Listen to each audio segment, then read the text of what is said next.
بسم الله الرحمن الرحيم. الحمد لله رب العالمين، والصلاة والسلام على أشرف المرسلين نبينا محمد وعلى آله وصحبه أجمعين. Chapter 21. باب ما جاء أن الغلو في قبور الصالحين يصيرها أوثانا تعبد من دون الله, which means exaggeration in the graves of the righteous persons tends them to become idols worshipped besides Allah. This is the title. Al-Ghulu, exaggeration, extremism with regarding to the graves of the righteous people tends them to become idols worshipped besides Allah subhanahu wa ta'ala. And this is after chapter 20, which when the matter was made clear, the condemnation of the one who worships Allah at the grave of a righteous man, and how then does this amount to worship of the man? The people that would worship Allah subhanahu wa ta'ala, not worshipping the dead people, but worshipping Allah subhanahu wa ta'ala. But by the graves of the righteous people, this is something that is condemned, something that is not permissible. So then the next chapter is in sequence, that those who are in extremism, exaggeration, with regarding to the graves of the righteous people, it tends to make these righteous people, after generations, they would be idols worshipped besides Allah subhanahu wa ta'ala. And then he says, روى مالك في الموطأ أن رسول الله صلى الله عليه وسلم قال اللهم لا تجعل قبري وثنا يعبد اشتد غضب الله على قوم اتخذوا قبور أنبيائهم مساجد, which means, O Allah, never turn my grave into an idol to be worshipped. Allah's wrath intensifies on the people who turn their prophets' graves into masajid, into places of worship.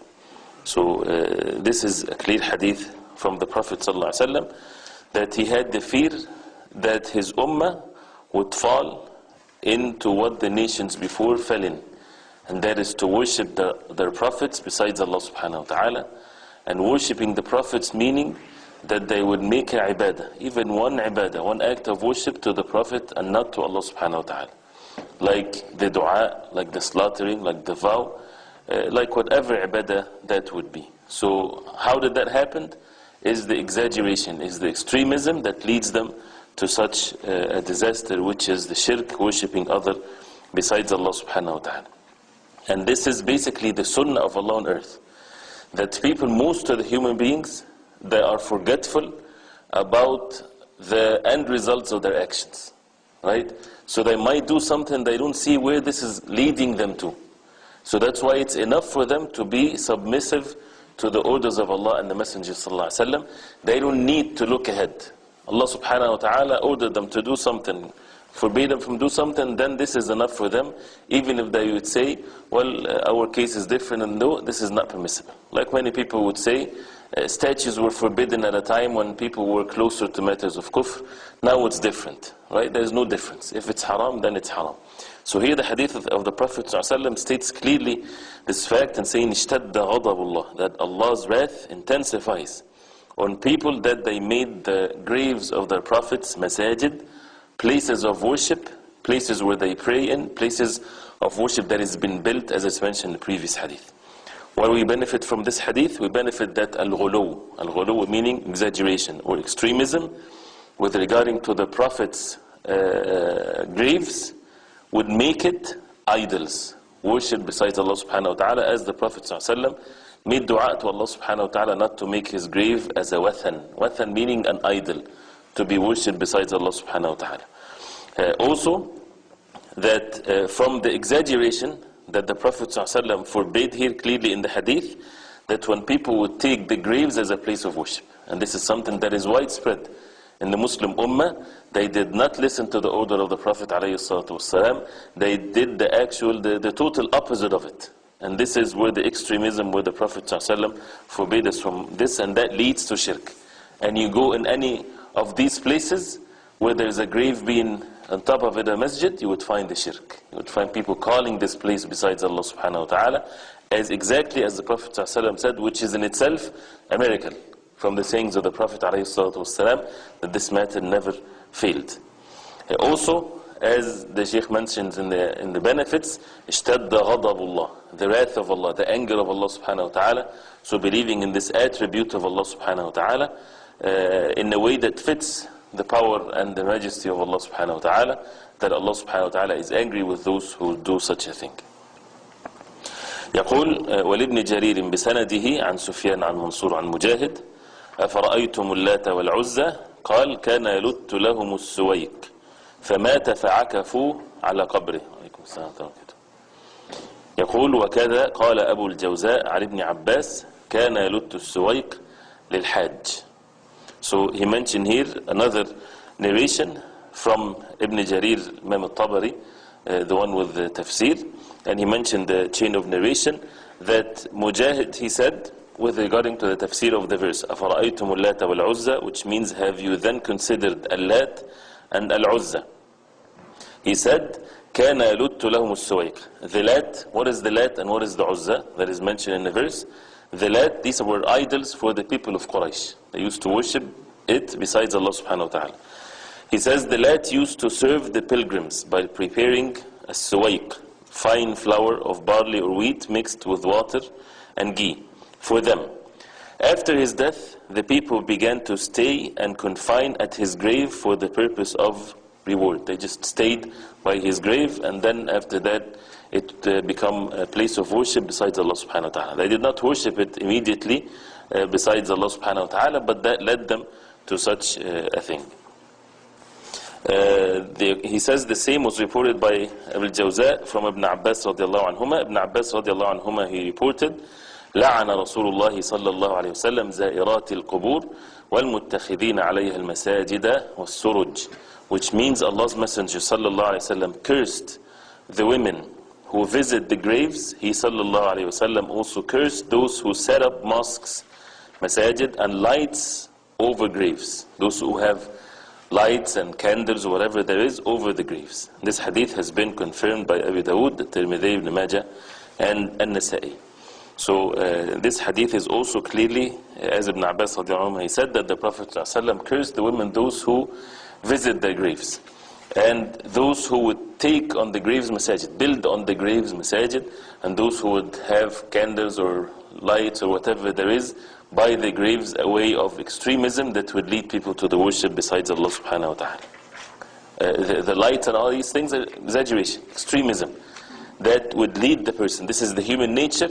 If he would go transgress beside the limits or outside the limits, not following the way of the Prophet ﷺ, the punishment on such a person that is innovating in the deen of Allah, that it would lead the people to shirk wal-'iyadhu billah.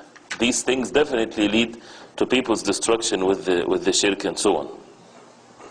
So the curse means that they are kicked out of the mercy of Allah as a result of this major sin that leads people to the worst sin, and that is to associate partners with Allah. We learn from this that it's not permissible to exaggerate when it comes to the graves, that we don't take it as places of worship, because the places of worship should be free from graves and so on. Graves are not places of worship. Also, it shows that it's not permissible to light the graveyard, right? Because this can lead to make it a place of worship. You keep it dark, you keep it look like it's not a very pleasant place, right? You don't want people to feel comfortable there, so that they can start worshipping the graves besides Allah subhanahu wa ta'ala. It's something that should remind people of the hereafter. And we said before that, why do we visit the graves? Because the Prophet ﷺ ordered us for two reasons. One reason is that it reminds us of the hereafter, so it's for our own benefit. The second reason why we would visit the graves, to make dua to Allah subhanahu wa ta'ala for the benefit of the people, those who are dead. Not that we seek blessings from them. No, we make dua to Allah subhanahu wa ta'ala that He forgives them, and so on and so forth. So these are the two reasons why a person would visit a grave. Other than that, it's not permissible to take it as a place of worship, or to think that the worship there is more rewardable than other places, and all of these types of things. Also, the extremism in regarding to the graves, if there is no shirk being involved, still it's something that is haram, it's a major sin. Even if the person did not do any acts of shirk, it is haram. Why? Because the Prophet ﷺ forbade us of such a thing. Why it is not permissible for us to pray there? Because of the fear that shirk will be committed. Not because that it's impure as some people thought, and they twist the meanings here. Although in many ahadith it would mention the maqbara with the places of like the hammam, the toilets and things like this. But the main thing is because out of the fear of shirk, because the Prophet ﷺ mentioned here in the hadith clearly that he made it the forbidding building masajid on it and to make it light, and he cursed both ways and both people, those who would do such a thing. And when you make the graves light, right, it has nothing to do with najasa, it has nothing to do with impurity. So as a result of that, it is forbidden to pray in the graveyard because of the fear of the shirk, which is definitely the worst sin that can ever be committed. So this is chapter 21. Briefly, and the matter is very clear. Again, we need to repeat this over and over again. We only heard hadith, verse, hadith, right? You heard the name of Ibn Abbas, radiallahu anhuma, and so on. This is how we take our deen, and this is how the matter should be very clear. Not that things that get discovered hundreds of years after the Prophet ﷺ, like the Christians did with Isa ﷺ and the Jews did with Musa ﷺ. No, we go back to the source. We go back to the life of the Prophet ﷺ, the Sahaba radiallahu anhum, the early generations of Islam. This is the deen, not the deen that get invented. Whereas at the time of the Prophet ﷺ and the Sahaba radiallahu anhum, there were masajid with graves and people build the masajid on top of the graves and all of these things. It was never the practice of the Prophet ﷺ or the Sahaba. This came later when the Fatimis and the like of them, they start spreading